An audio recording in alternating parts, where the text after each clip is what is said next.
Amados hermanos, que el Señor les bendiga, tengan todos ustedes muy buenas tardes. Quisiera por favor invitarles a que abran ahí su Biblia en el libro de Romanos capítulo 8, versículo 28. Es un texto que, vamos a hacerlo a manera de reflexión hoy día antes de seguir con el estudio de Efesios. Y tiene mucho que ver con lo que vamos a predicar hoy día. Sí, el libro de Romanos capítulo 8 y versículo 28, por favor lea usted conmigo ahí.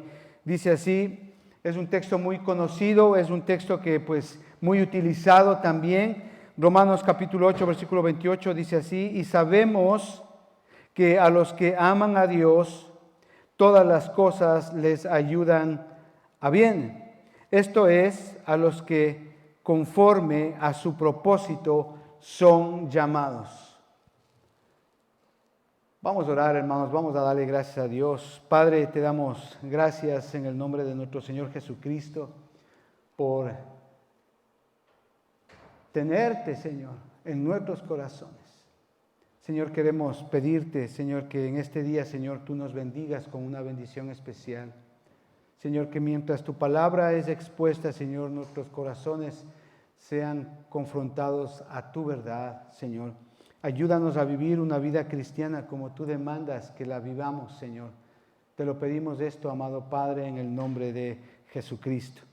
Amén. Amén, hermanos. Pues bien, como usted sabe, estamos en el estudio del libro de Efesios, lo estamos haciendo de una manera expositiva. Sin embargo, y por consideración de lo que vamos a ver hoy día, hemos dado una pequeña introducción con el libro de Romanos capítulo 8, versículo 28, que nos va a ayudar a entender un poquito más de lo que vamos a enseñar hoy día acá en el libro de Efesios. Romanos capítulo 8, como lo acabamos de leer ahí en el versículo 28, es uno de los versículos más citados, ¿sí?, por todo lo que implica, por todo lo que supone para el creyente. Podríamos decir que este versículo es un tesoro invaluable para cada creyente, ¿verdad? Dice así, y sabemos que a los que aman a Dios, todas las cosas les ayudan a bien. Todas las cosas. No está diciendo solamente las cosas buenas o las cosas malas. Dice, todas las cosas les ayudan a bien. Esto es, a los que conforme a su propósito son llamados. A veces, cuando la vida se complica, no sé si a usted le ha pasado, y atravesamos dificultades, atravesamos sufrimientos, nos sentimos, hablando en términos cristianos, ¿verdad?, como que nos sentimos espiritualmente débiles o sin saber qué hacer. O nos rendimos y queremos dejar nuestra vida cristiana. Nos sentimos de esa manera. Sin embargo, y a pesar de todas estas circunstancias negativas o malas que para nosotros pueden ser calificadas así, aún así nosotros debemos de continuar la vida. La vida sigue. Y si analizamos la vida que tenemos que seguir viviendo, ¿qué encontramos en la vida? Encontramos maldad, desgracias, presiones, miedos. Bueno, ¿qué podemos esperar de un mundo caído? O sea que a veces como creyentes como que todo se nos viene encima, todo está complicado, todo es totalmente adverso, ¿verdad? Por esta razón debemos de reforzar quiénes somos y comprender lo que nos está pasando. Y en este versículo que acabamos de leer, justamente, Dios nos anima a confiar en sus promesas. ¿Por qué? Porque en ellas hay esperanza, una esperanza verdadera y una esperanza ciertísima de que Dios cumple lo que Él dice en su palabra. Y sabemos que a los que aman a Dios, todas las cosas le ayudan a bien. Todas las cosas.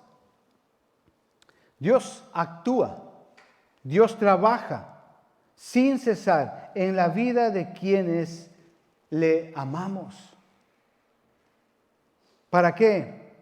para llevar a cabo en nuestras vidas su plan redentor. Es decir, que hay un propósito por el cual nosotros hemos sido llamados, a los que conforme a su propósito son llamados. Es decir, que Dios tiene un propósito para cada uno de los que le amamos. Independientemente de que las circunstancias que usted está pasando en la vida que usted está viviendo, usted las pueda ver como buenas, negativas, contraproducentes o malas. El punto es que todas las cosas a los que amamos a Dios nos ayudan para bien. ¿Por qué? Porque Dios nos ha hecho un llamado personal, un llamado específico. ¿Para qué? Para que en nosotros se cumplan los propósitos de Dios, para el cual usted y yo fuimos llamados.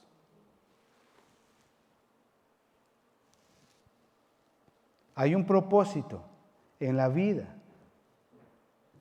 y cada vida debe de cumplir ese propósito para el cual ha sido llamada en el Señor. Usted ve ahí al final del versículo 28 es la palabra llamado.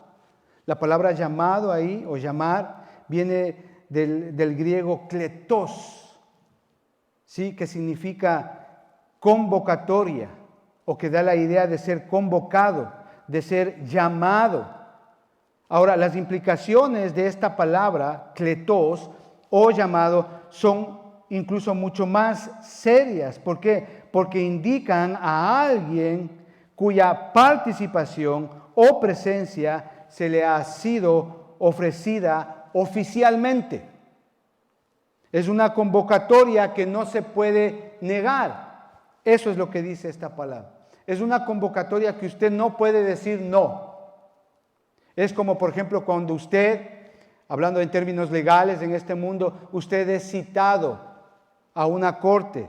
Usted tiene una citación delante de un juez. Usted no puede decir que no. Usted tiene que ir, debe de ir. Es así esta palabra que está escrita aquí. Llamados, somos llamados. Hemos sido convocados. Hemos sido convocados de una manera oficial, donde no tenemos excusa para decir no. ¿Entiende usted ahí? Y sabemos que a los que aman a Dios todas las cosas le ayudan a bien. Esto es, a los que conforme a su propósito hemos sido llamados. Es un llamado que todo creyente tiene para cumplir los propósitos de Dios, independientemente de que en su vida o en la vida que esté llevando las cosas vayan bien o vayan mal. Por eso, cuando nosotros entendemos el llamado para el cual hemos sido convocados por Dios, no importa si las cosas van bien, no importa si las cosas van mal, yo entiendo mi llamado y por lo tanto cumplo el propósito para el cual Dios me ha convocado. Amén. Entonces, con esto en mente y a manera de introducción, amados hermanos, por favor, abramos la palabra de Dios ahí en el libro de Efesios, capítulo 3, y vamos a seguir haciendo el estudio. Si usted quiere ponerle un título al sermón de este día, puede ponerlo en el estudio de Efesios. Estamos estudiando el capítulo 3, revelando un gran misterio. La semana pasada hicimos básicamente la introducción a este gran capítulo, un capítulo realmente importantísimo en el libro de Efesios. Así que, si usted ha notado en esta carta, en la carta que escribe el apóstol Pablo acá a los Efesios, él les recuerda, ¿verdad? Les recuerda a sus lectores que él está preso. Ahí en el capítulo 3, versículo 1, les recuerda que está preso. En el capítulo 4, versículo 1, también les recuerda que él está preso. En el versículo 6 del capítulo de Efesios y versículo 20, él incluso se llama a sí mismo como embajador en cadenas. Les digo todo esto porque ya en este punto los creyentes de Éfeso se debieron haber estado haciendo preguntas muy serias con respecto a Pablo. ¿Por qué él está preso? ¿Por qué Dios permite que él esté pasando una situación adversa si él es un cristiano? ¿Por qué está pasando todo esto? Y la respuesta es precisamente, la tenemos ahí en el versículo 1, dice, por amor a vosotros. Por amor a vosotros los gentiles.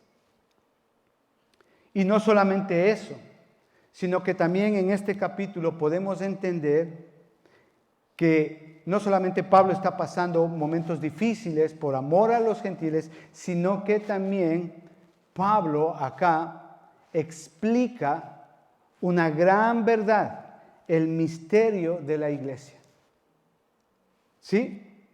En el Nuevo Testamento, un misterio no es algo inescrutable.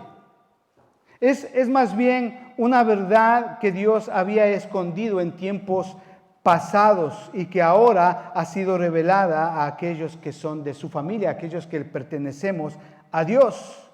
Un misterio, mire, un misterio es un secreto sagrado, lo cual los incrédulos no lo conocen, ni siquiera lo atesoran, lo desconocen.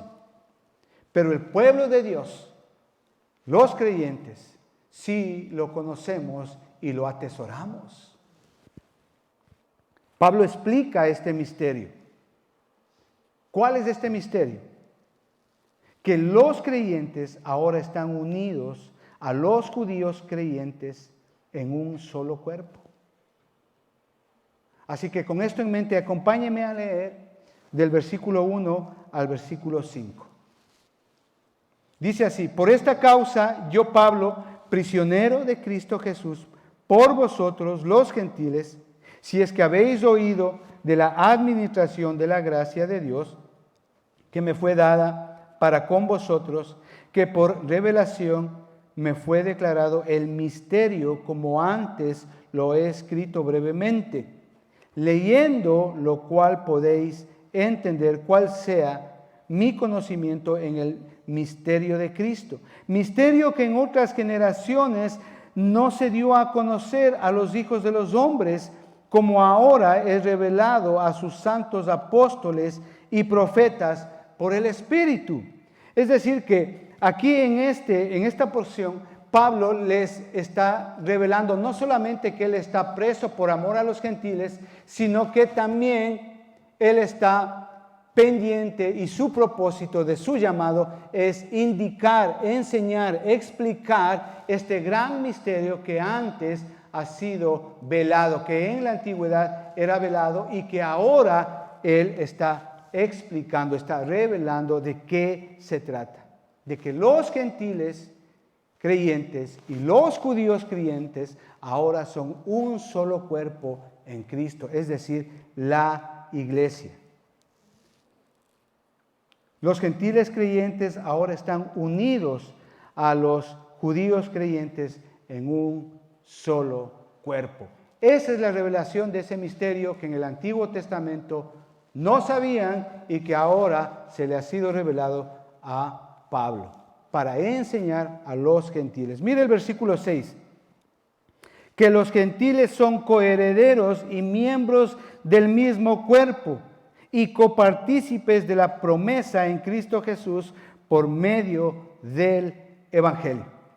Aunque ya había el apóstol Pablo, aunque ya él había mencionado algo acerca de este misterio ahí en el capítulo 1, versículo 10, o en el capítulo 2, del versículo 11 al 22, Pablo había enseñado, había manifestado un poquito acerca de esto, pero ya esta verdad él lo desarrolla completamente en el capítulo 3, como es el caso de ahora que estamos viendo.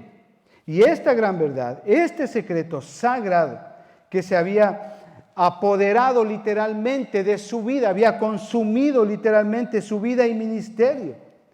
Es decir, no solamente el predicar a los gentiles, sino también la explicación, el dar a conocer este gran misterio, había consumido literalmente el amor y el llamado que Dios le había dado a Pablo en su vida. Había pasión, había ahí en su ministerio que lo consumía a él por predicar estas grandes verdades, para predicar a los gentiles, sin importar lo que a él le pueda pasar. Por ejemplo, si usted me acompaña a 2 de Corintios, por ejemplo, capítulo 11, es que Pablo entendía su llamado. 2 de Corintios capítulo 11 dice así, del versículo 24, estoy poniendo un ejemplo de lo que él pasó, y realmente pasó adversidades tremendas. Dice así, de los judíos 5 veces he recibido 40 azotazos menos uno. ¿Sabe lo que es recibir eso de gente de su mismo pueblo? 3 veces he sido azotado con varas, 1 vez apedreado, 3 veces he padecido naufragio, 1 noche y 1 día he estado como náufrago en alta mar, en caminos muchas veces, en peligros de ríos, peligros de ladrones, peligros de mi nación, peligros de los gentiles, peligros en la ciudad, peligros en el desierto, peligros en el mar, peligros entre falsos hermanos, en trabajo y fatiga, en muchos desvelos, en hambre y sed, en muchos ayunos, en frío y en desnudez. Todo eso pasó el Señor llamado Pablo. ¿Qué Señor? Y Él lo hizo todo eso por amor a los gentiles. Yo creo que nosotros, por menos que eso, ya dejaríamos todo botado ahí. Por menos que eso. Sin embargo, Pablo, a él no le importó pasar todas esas circunstancias, adversidades, aflicciones, traiciones, naufragios, azotes. ¿Por amor a qué? A los gentiles. Porque él entendió su llamado, que tenía que predicar el evangelio a los gentiles y enseñar esta gran verdad de que tanto los creyentes judíos como los creyentes gentiles ahora son uno en Cristo. Por eso ahí en el versículo 28 del capítulo 11 dice, y además de otras cosas, lo que sobre mí se agolpa cada día, la preocupación por todas las iglesias. Él estaba plenamente preocupado por todas las iglesias. Y a veces, pues, porque a veces nos sucede una cosita así, a veces ya dejamos ahí las cosas, ¿no? Pablo entendía bien Romanos capítulo 8 y versículo 28. Él entendía muy bien eso. Que todas las cosas a los que aman a Dios le ayudan a bien, a los que conforme su propósito son llamados. Él entendía muy bien eso. Por eso es que Pablo empieza esta sección de vuelta ahí a Efesios capítulo 3, versículo 1. Pablo empieza justamente esta sección con la idea de orar por los creyentes, por los lectores de esta carta. Pero es como que él se detiene al final del versículo 1, ¿verdad? Se detiene al final de este versículo guiado por el Espíritu Santo para explicar este gran misterio de la iglesia. De que ahora ya no solamente el pueblo judío es favorecido con la gracia de Dios, sino que también los judíos creyentes y los gentiles creyentes son un solo cuerpo, la iglesia. Por eso es que es importante el uso de las palabras que tiene aquí el apóstol Pablo, cómo él usa las palabras. Usted ve ahí en el versículo 1, él utiliza la palabra prisionero y gentiles. Y obviamente estas palabras nos ayudan a la explicación de este misterio revelado que es la iglesia, donde usted y yo estamos ahora. Es un misterio importantísimo para la vida de Pablo. Y eso es precisamente lo que vamos a ver hoy día. Pero no solamente es importante para la vida de Pablo. Cuando leemos todo el capítulo 3 en su contexto, vemos que no solamente es importante para la vida de Pablo, sino también para los gentiles, para los ángeles y para los creyentes hoy día. Y eso es lo que vamos a estar desarrollando en las semanas siguientes. Así que hoy vamos a ver por qué, como primer punto, por qué es importante este misterio que se ha revelado para Pablo. ¿Por qué es tan importantísimo para él? Es lo que acabamos de leer ahí del versículo 1 al 5. Entonces, la mejor forma de entender la importancia de este misterio revelado, es decir, de la iglesia en la vida de Pablo, es notar, darnos cuenta, puntualizar o señalar cómo él, Pablo, se describe a sí mismo en esta sección. Cómo él comienza llamándose, cómo él se describe a sí mismo. Ve usted el versículo 1 ahí del capítulo 3, él se llama a sí mismo prisionero de Jesucristo. Y luego él se denomina ahí en el versículo 7, se denomina del cual yo fui hecho ministro por el don de la gracia de Dios.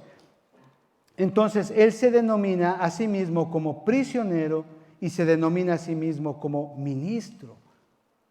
Esto nos ayuda a entender por qué para Pablo es importante esta gran verdad.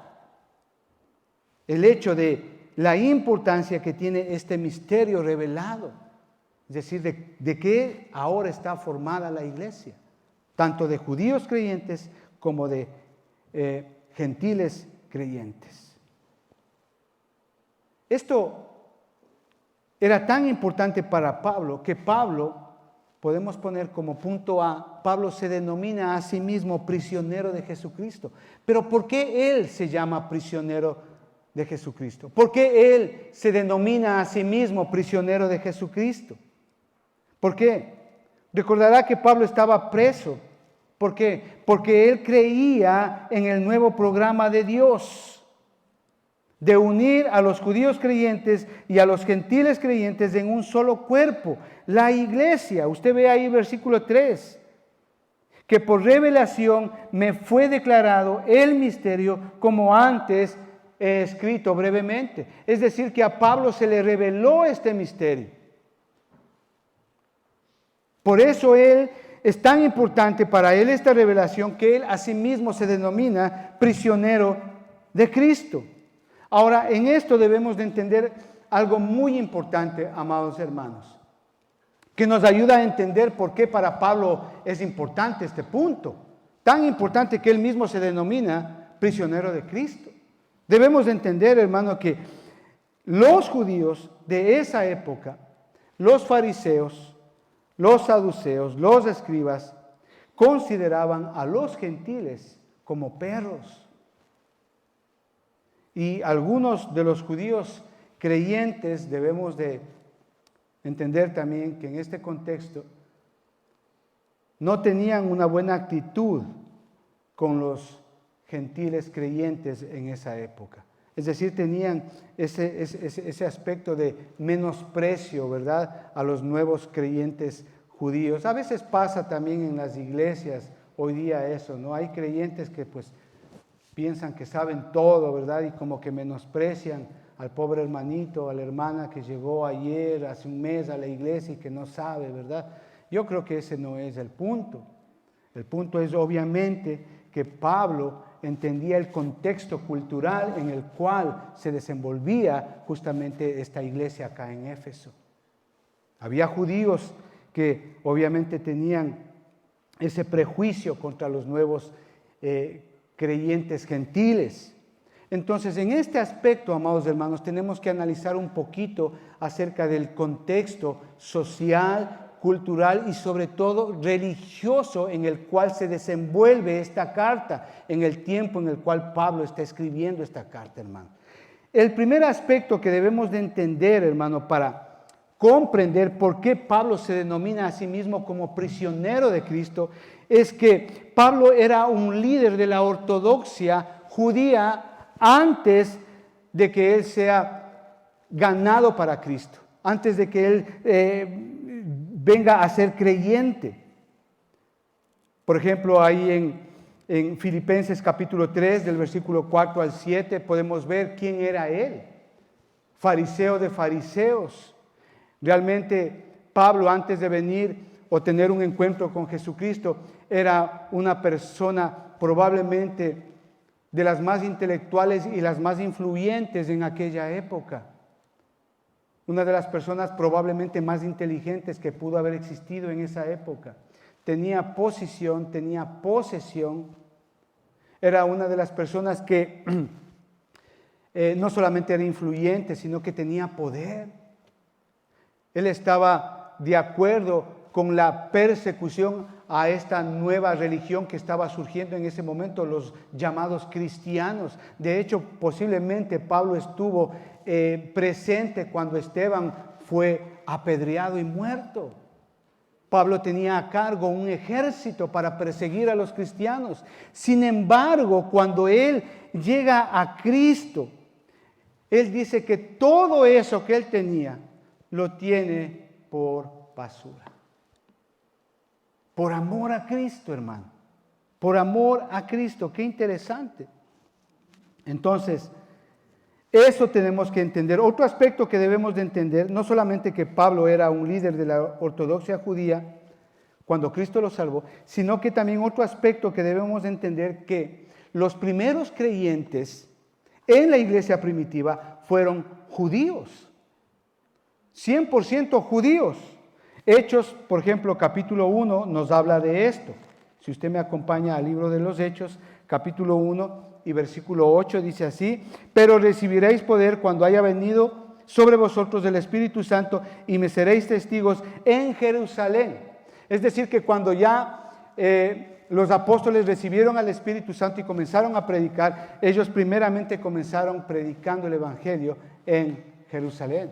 Mateo capítulo 28, del 19 en adelante, habla lo mismo, la gran comisión, ir y predicar el Evangelio. ¿En dónde? En Jerusalén, primeramente en Jerusalén. Esto nos indica que los primeros creyentes eran judíos. Y cuando el Evangelio se extendió también a los gentiles, venían obviamente al cristianismo los gentiles, esto generó crispaciones en la iglesia primitiva.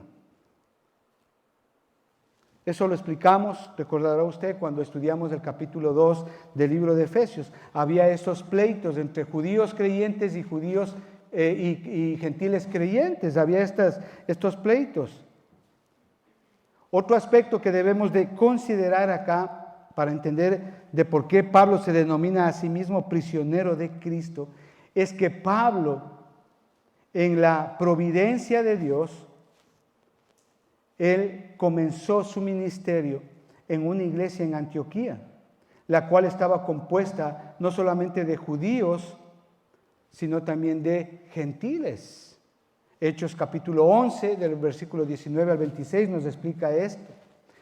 ¿Por qué hago alusión a este punto, hermano? Porque esto es importantísimo, porque cuando se celebró el primer concilio ahí en Jerusalén, ¿sí?, para justamente determinar el estado, la posición que ocupan los gentiles creyentes, Pablo defendió con valor la gracia de Dios y la unidad de la iglesia en beneficio de los gentiles creyentes. Hechos capítulo 15, si usted no leyó Hechos capítulo 15, pues usted va a estar perdido en lo que estoy diciendo. Hechos capítulo 15 afirma específicamente esto, de cómo Pablo defiende a los nuevos creyentes que son gentiles. Y él defiende la unidad en Cristo. Estos tres aspectos que les acabo de dar, estas tres consideraciones, debemos de tener en contexto para entender por qué Pablo se consideraba a sí mismo prisionero de Cristo. ¿Sabe por qué? Estos tres aspectos, estas tres consideraciones nos ayudan a entender y nos dan la respuesta de una sola cosa, de por qué Pablo se llamaba a sí mismo prisionero de Cristo. ¿Por qué era tan importante para él este nuevo mensaje? ¿Sabe por qué? Porque él entendió su llamado. Él entendió su llamado. Pablo sabía desde el principio de su vida cristiana que su llamado era para llevar el evangelio a los gentiles. Hechos capítulo 26, Hechos capítulo 9, por ejemplo. Acompáñeme a Hechos capítulo 9 y versículo 15. El Señor le dijo: ve, porque instrumento escogido me es este para llevar mi nombre en presencia de los gentiles y de reyes y de los hijos de Israel. Pablo entendió su llamado. Y en este punto debemos de entender que Pablo no fue desobediente a este llamado. Si por ejemplo vamos nuevamente a Efesios capítulo 3 y versículo 8, dice así: a mí, que soy menos que el más pequeño de todos los santos, que me fue dada esta gracia de anunciar entre los gentiles el evangelio de las inescrutables riquezas de Cristo.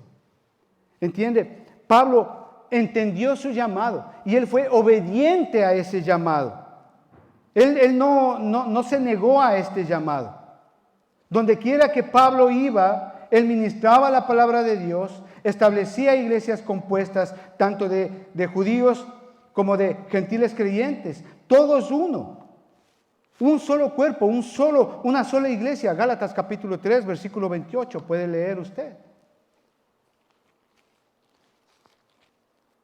Gálatas capítulo 3 y versículo 28. Dice: no hay ni judío ni griego, no hay esclavo ni libre, no hay varón ni mujer, porque todos vosotros sois uno en Cristo Jesús. Ahora bien, ¿en qué esto le afecta a usted y a mí? Ese sería el punto. Para Pablo era tan importante explicar esta verdad tan grande de este misterio, de qué implica, de qué es la iglesia, que ahora los judíos creyentes y los gentiles creyentes son uno solo en Cristo. ¿Por qué era tan importante para él? Porque él entendió su llamado, tanto así que él se llamó a sí mismo prisionero de Cristo. Él no claudicó, él fue obediente en su llamado. ¿Esto en qué aplica a usted y a mí? Mire, si Pablo hubiese transgredido o transigido ese mensaje,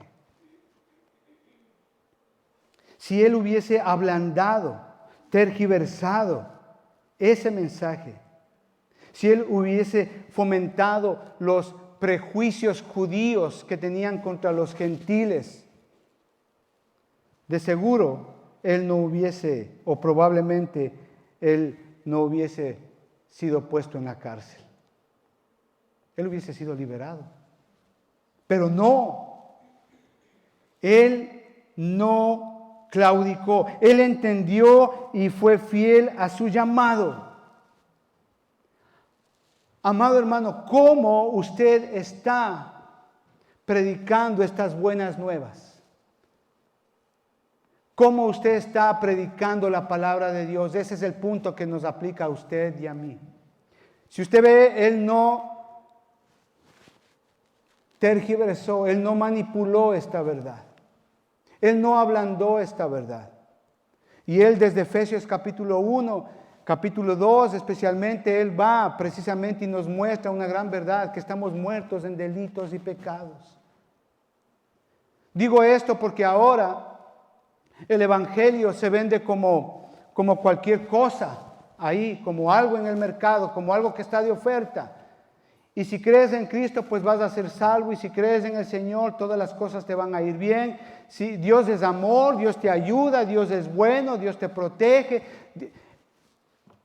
¿Y qué hay del pecado? Es verdad, Dios es amor, pero déjeme decirle que también Dios es odio. Si Dios no odiara, no fuera Dios. Y Pablo explica esta verdad ahí en el capítulo 2. Amados hermanos, a veces por la vergüenza, por el temor, por el qué dirán, solamente cogemos la parte que creemos que no le va a ofender a esa persona, o por no ofenderle, no predicamos de la palabra de Dios como es debido.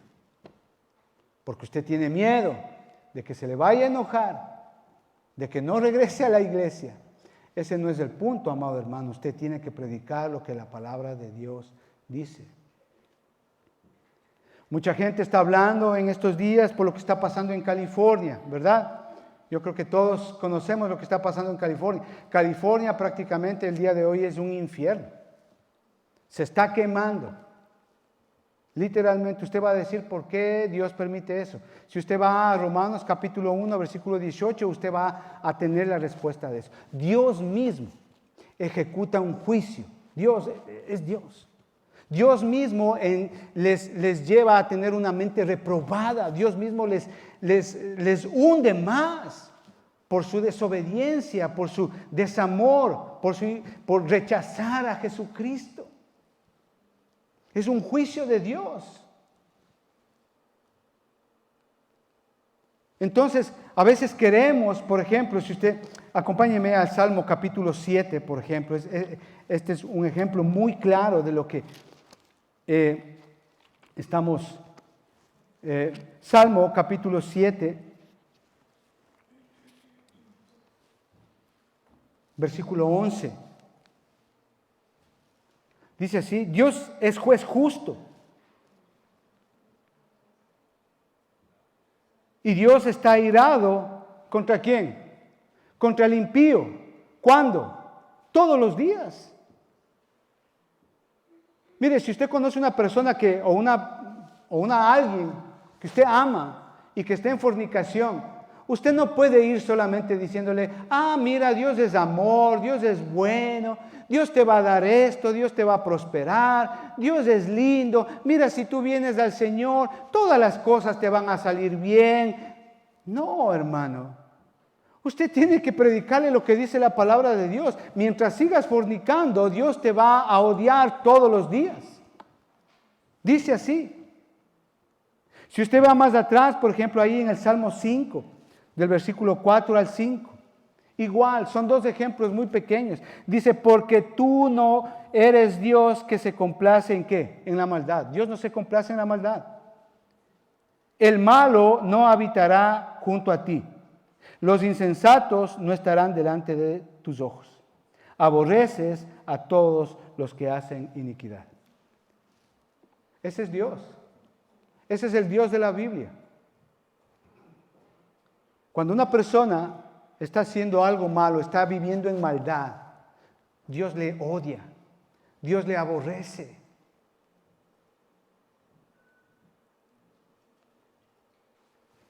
De regreso a Efesios, ¿qué nos muestra aquí? Que Pablo no ablandó su predicación. Él fue claro y directo: estamos muertos en delitos y pecados, capítulo 2. Y si usted quiere salvarse, es importante que entienda lo que se enseñó en el capítulo 1. Eso está enseñando Pablo. Y somos salvos no por ningún mérito que usted y yo podamos hacer. Somos salvos es por gracia. Esto es un don de Dios. Porque hay gente en el mundo, impíos, gentiles, que no conocen al Señor, que dicen que se van al cielo solamente porque son buenos, porque no hacen nada malo, porque no toman, no fuman. Por ahí de vez en cuando una fiestita, no sé qué, y se creen buenos. Pero déjame decirle que ninguna de esas personas se salva, a menos que tenga a Jesucristo en su corazón como su Redentor. Y yo veo aquí que Pablo no ablandó su mensaje.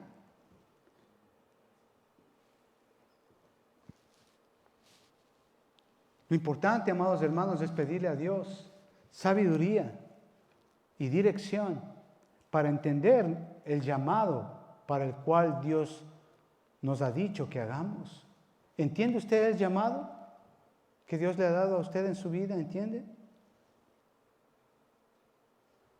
Es un llamado a predicar la palabra de Dios, las buenas nuevas, el Evangelio. Y para ello usted y yo debemos de tener sabiduría para hablar con aquellas personas a quienes amamos y que tal vez están viviendo en pecado y que tal vez están viviendo mal. Usted no puede hacerse la vista a un lado y decir, no, yo ya les he dicho, no, es que yo no quiero saber nada de eso.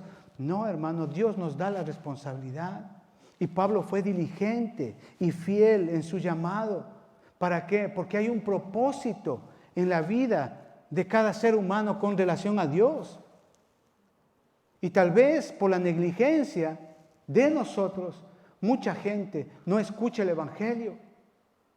Y eso da como resultado que no puedan llegar a cumplir los propósitos de Dios en las vidas de esas personas a quienes decimos amar. Pablo lo hizo. A pesar de que le persiguieron, a pesar de que le quisieron matar, su misma gente, los de su mismo pueblo, Pablo lo hizo. Fue adelante con ello, él fue diligente en su ministerio. Punto 2. ¿Por qué era importante para Pablo esta gran verdad, este gran misterio revelado de la iglesia? Era tan importante que él se llamó a sí mismo prisionero de Cristo. Pero no solamente eso, sino que él también se llamó ministro de Cristo. Ministro. Pablo no solo era prisionero de Cristo por causa del misterio revelado, es decir, de la iglesia, sino también es un ministro de Cristo por causa del misterio revelado, que es la iglesia. Es decir, que Dios le dio la administración de la gracia, es decir, la mayordomía. Mira el versículo 8 ahí de Efesios capítulo 3. A mí, dice, que soy menos que el más pequeño de todos los santos, me fue dada esta gracia de anunciar entre los gentiles el evangelio de las inescrutables riquezas de Cristo, dice ahí. Dios le dio la administración de la gracia, la mayordomía, para obviamente que él pueda predicar e ir, no solamente con las buenas nuevas de salvación a través de Cristo, sino también con el mensaje de que tanto judíos y gentiles pueden venir hoy a ser uno en Cristo Jesús. Ahora, en este sentido, la palabra administración viene de una palabra griega que es oikonomía. Esta palabra oikonomía, a su vez, se compone o está compuesta de dos palabras, oikos, que significa casa, y nomos, que significa ley. De esta palabra oikonomía obtenemos en español la palabra economía, que vendría a ser como ley de casa o una mayordomía o una gerencia. ¿Sí? ¿Por qué les digo esto, amados hermanos? Porque así como Dios nos da la mayordomía, ¿sí?, para realizar ciertas actividades como hijos de Dios, como esposas, como esposos, como hijos, en algún ministerio aquí en la iglesia, también Dios tiene su administración. Debemos de entender eso. Dios tiene diferentes formas de administrar su programa en cada época, y estas diferentes administraciones que Dios hace en la Biblia son conocidas como dispensaciones. Dispensaciones, palabra que Pablo utiliza ahí en el capítulo 1, versículos 9 y 10, en el capítulo 3 y versículo 9. Pablo utiliza esta palabra, dispensaciones, que justamente hace referencia a la manera como Dios administra los tiempos, las épocas. Para ello debemos de entender dos cosas muy básicas, hermano, ¿sí? De cómo Dios obra en cada dispensación, ¿sí?, en cada época. Uno, que la palabra de Dios, los principios de Dios no cambian, no han cambiado ni cambiarán. Cielo y tierra pasará, pero la palabra de Dios no cambia. Los principios de Dios no cambian. Un ejemplo, la paga del pecado es muerte. Ese principio fue, es y será para toda la eternidad. No cambia, ese es un ejemplo muy simple. Y la otra manera que debemos de entender es que los métodos que Dios utiliza para relacionarse con la humanidad en estas dispensaciones, en estos tiempos específicos, sí cambian a través del curso de la historia. Los principios no, los métodos para relacionarse con la humanidad sí. Le voy a poner dos ejemplos muy básicos de esto. Por ejemplo, cuando nosotros estudiamos la Biblia, estoy hablando con respecto a las dispensaciones, a la mayordomía que Dios hace con respecto a los tiempos, a las épocas, podemos entender algo muy importante, hermanos, ¿sí? Que en la Biblia nos muestran al menos o por lo menos 7 tiempos, 7 dispensaciones de cómo Dios administra su gloria, su voluntad. 7 tiempos. Cada dispensación, cada tiempo, cada época tiene un tiempo, un principio y un fin. Tiene una palabra, tiene una promesa que Dios hace, que Dios cumple. Hay un pacto en cada promesa, pacto que de hecho en cada dispensación el hombre siempre lo rompe, no lo cumple, pero Dios siempre cumple su pacto. Otro ejemplo de este ejemplo, bueno, de esto que estoy hablando, y estudiar la Biblia, hermanos, de acuerdo a las dispensaciones que hay en toda la Biblia, desde Génesis a Apocalipsis, es impresionantemente excelente, hermano. Es buenísimo, hermano, hacerlo de esa manera. Otro ejemplo de cómo Dios obra o administra su gracia, su voluntad, su poder, es cuando observamos en la Biblia algo que los teólogos llaman la revelación progresiva de su palabra. Vemos cómo Dios obra, administra sus tiempos. Por ejemplo, parafraseando, ¿ya? Para que usted entienda esto. Por ejemplo, Adán y Eva. Sí, todos conocemos de Adán y Eva, ¿verdad? Adán y Eva tuvo una revelación de la palabra de Dios, ¿verdad? Por así decirlo, él tuvo una Biblia, ¿sí? Una Biblia donde él solamente conocía ciertos aspectos de Dios, ¿sí? Pero cuando vamos ya, por ejemplo, a Génesis 6 con Noé, Noé tenía una revelación más amplia, más grande de quién es Dios, es decir, por así decirlo, en la Biblia de Noé había más revelación. Cuando vamos más adelante, por ejemplo, Abraham tenía una revelación mucho más grande que Noé y que Adán y Eva de lo que es Dios, por ejemplo. A eso se les llama revelación progresiva. Hasta que vemos acá en Efesios que Dios le revela justamente al apóstol Pablo este gran misterio que en los tiempos antiguos no sabían. Adán y Eva no sabían de la iglesia, que iba a haber una iglesia, que judíos y gentiles iban a unirse en un solo cuerpo en Cristo Jesús. Abraham ni idea, Noé peor. Entonces, cuando nosotros estudiamos la Biblia en relación a lo que es la revelación progresiva, es otro aspecto de estudiar la Biblia hermosísimo, hermano. Cómo Dios se va revelando en los tiempos, en las dispensaciones, y lo va haciendo de manera progresiva. Hasta, obviamente, que el canon se cierra en el libro que escribe el apóstol Juan en Apocalipsis. De ahí no hay más revelación. ¿Ok? Teología pura, hermano, pura y dura. Ok.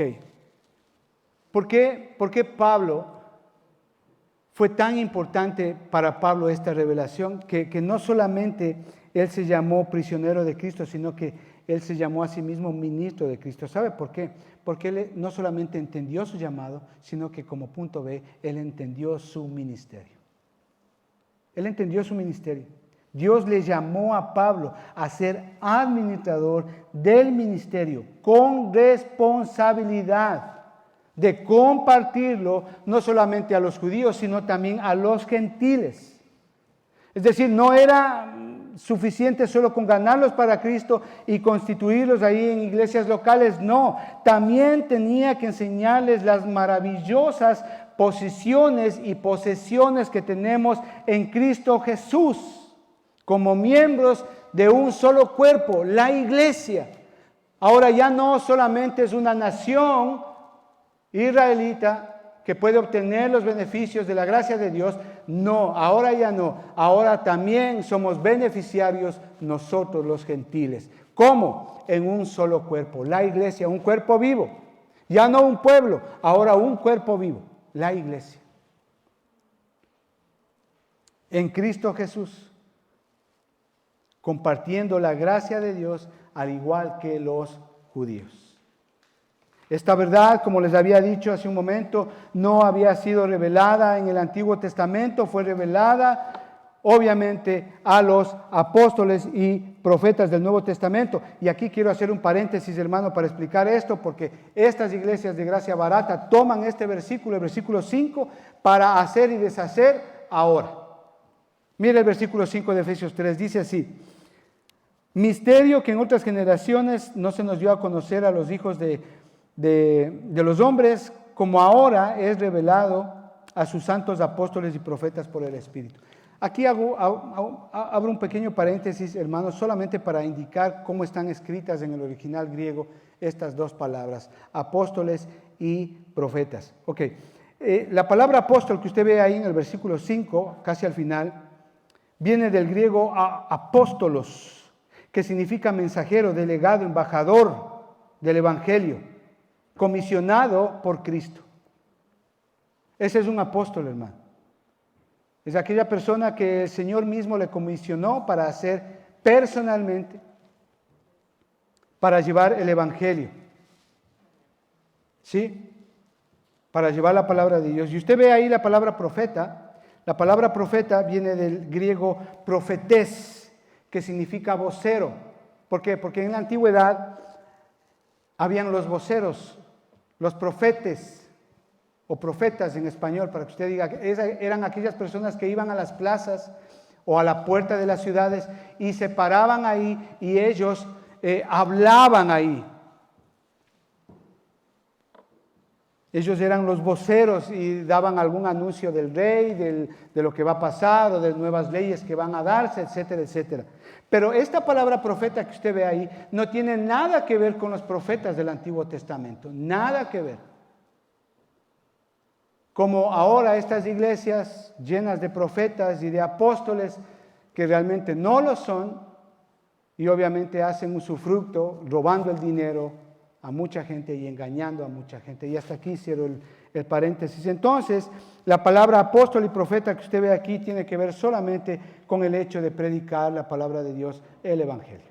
Nada más. Efesios capítulo 4, versículos 11 al 14 también nos habla de eso, obviamente guiados por el Espíritu Santo, ¿no? ¿Por qué les digo esto? Porque Dios reveló personalmente a Pablo esta gran verdad, este gran misterio, para que explique a toda la iglesia, tanto judíos como gentiles. Y él, obviamente, en ese sentido era su responsabilidad compartirlo con los judíos creyentes y con los judíos creyentes y gentiles creyentes. Esta era la administración o mayordomía que Dios le había dado a Pablo. Y Pablo fue un fiel administrador. Y ahora él está preso en Roma, por amor a los gentiles y por ser fiel a la palabra de Dios. ¡Qué gran verdad!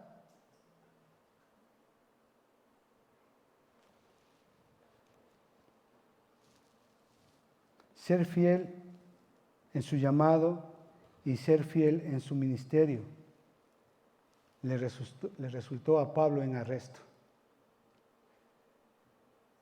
en encarcelamiento, sin causa.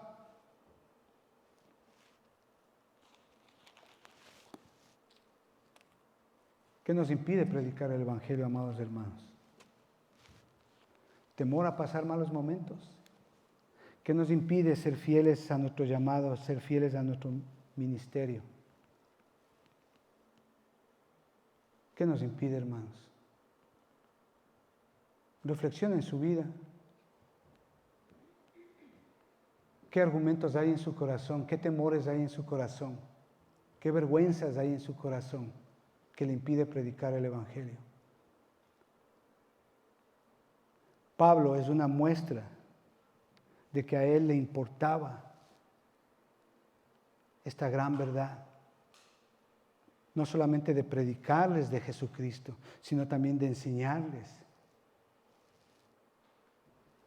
que en Jesucristo somos salvos por medio de la fe, de que ahora no hay judío ni gentil, todos somos uno en Cristo. Pablo nunca alivianó el mensaje que Dios le dio para dar. Nunca lo hizo.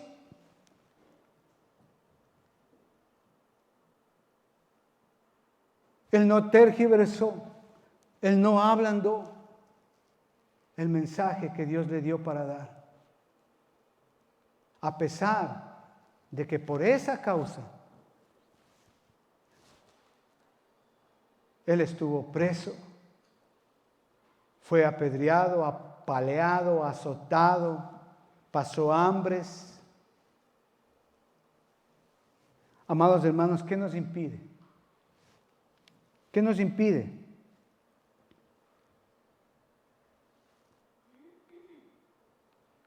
Ser fieles a este llamado que Dios nos ha dado. ¿Qué nos impide?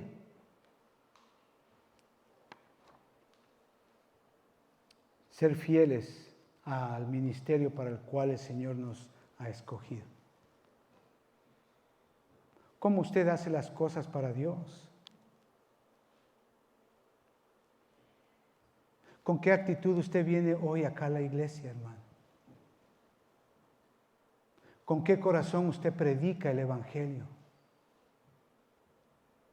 A veces decimos, no, yo ya le he dicho, no sé, allá que se arregle, yo ya le he dicho. No, dice la palabra de Dios en Mateo capítulo 5, versículo 10, bienaventurado, 3 veces feliz los que padecen persecución por causa de la justicia, porque de ellos es el reino de los cielos. Bienaventurados sois cuando por mi causa, dice el Señor, os vituperen y os persigan y digan toda clase de mal contra vosotros mintiendo. Gozaos y alegraos, porque vuestro galardón es grande en los cielos, porque así persiguieron a los profetas que fueron antes de vosotros. Bienaventurado. Hermano, quiere ser inmensamente feliz. Predique el Evangelio, predique tal como es el Evangelio. A sus seres queridos, a las personas que usted ama, que tal vez un día estuvieron acá en la iglesia y hoy no están. Y a veces por temor, por miedo, por no pelear, por no discutir, ablandamos el mensaje del Evangelio. No, hermano, sepa que Dios, así como ama, también Dios odia. Y si Dios no odiara, no fuera Dios. Son parte de sus atributos divinos que Él tiene para manifestar su justicia. Así que con esto en mente, amados hermanos, vamos a orar y vamos a darle gracias a Dios por esta gran verdad y pedirle a nuestro Señor que nos dé esa pasión, ese amor, que nos haga entender lo importante que es la predicación del Evangelio. Padre, te damos gracias en el nombre de nuestro Señor Jesucristo. Señor, te pedimos que por tu amor y por tu misericordia seas tú con tu Espíritu Santo, Señor, haciéndonos entender el llamado que cada uno de nosotros tenemos, el ministerio para el cual tú nos elegiste. Aún antes de que naciésemos, Señor, tú ya nos hiciste un llamado y nos preparaste para que andemos en un ministerio específico como creyentes. Señor, ayúdanos, fortalécenos, capacítanos, que sea tu Espíritu Santo, Señor, fortaleciendo nuestra mente, alma y cuerpo para darle el valor y la importancia a esta gran verdad. También te pedimos perdón, Señor, porque a veces no predicamos el Evangelio, porque tenemos temores, miedos, argumentos y ablandamos el Evangelio, manipulamos el Evangelio. Señor, no, háblanos, dándonos la capacitación necesaria, Señor, para poder predicar el Evangelio como es. Te lo pedimos esto, amado Padre, y te agradecemos, Señor, porque como tu palabra dice, Señor, todas las cosas a los que aman a Dios le ayudan a bien. Esto es, a los que conforme a su propósito han sido llamados. Amén, hermanos. Que Dios les bendiga. Muchas gracias por el hecho de estar acá hoy día. Amén.